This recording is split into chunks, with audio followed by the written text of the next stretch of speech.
రాష్ట్ర వృద్ధి రేటు విషయంలో విపక్షాలు ఆరోపణలు చేయడం తెలివితక్కువతనమన్నారు మంత్రి హరీష్ రావు. జీడీపీ, జీఎస్డీపీని కేంద్ర గణాంక సంస్థ మదింపు చేస్తుందన్నారు. దీన్ని ఎవరూ మార్చలేరని చెప్పారు హరీష్. దేశ వృద్ధి రేటు కంటే రాష్ట్ర వృద్ధి రేటు అధికంగా ఉందని కాక్ కూడా చెప్పిందని హరీష్ రావు గుర్తు చేశారు. అభివృద్ధిని చూసి ఓర్వలేక విపక్షాలు విమర్శలు చేస్తున్నాయన్నారు. అనేది ఎవరి వల్ల కూడా కాదది. ఎందుకు కాదంటే దాన్ని లెక్కించడానికి ఒక పటిష్టమైనటువంటి వ్యవస్థ ఉంటుంది.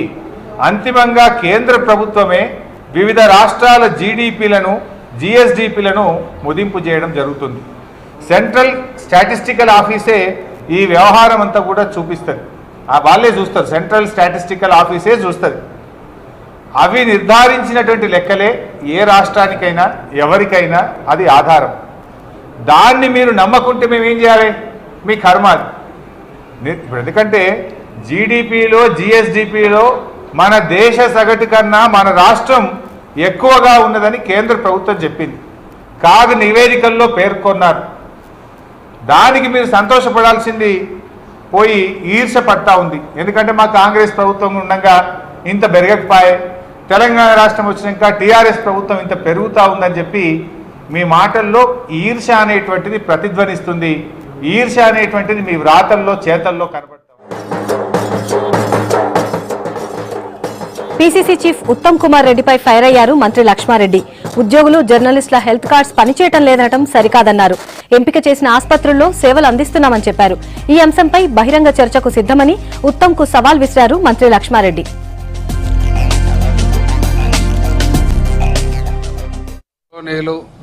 ఉత్తమ్ కుమార్ రెడ్డి గారు మీడియాతో మాట్లాడుతూ గవర్నర్ ప్రసంగంలో ఉన్న అంశాల మీద డిస్కస్ చేస్తూ వాటిలో కొన్ని తప్పులు నేను మాట్లాడుతూ ముఖ్యంగా హెల్త్కి సంబంధించి ఎంప్లాయీస్ హెల్త్ స్కీమ్ కానీ కార్డ్స్ కానీ జర్నలిస్ట్ హెల్త్ స్కీమ్ కానీ పని చేయడం లేదు, ఒక్క కార్డు కూడా ఇంతవరకు పని చేయలేదు, ఒక ఎంప్లాయీ కూడా ట్రీట్మెంట్ చేయలేదని మాట్లాడడం జరిగింది.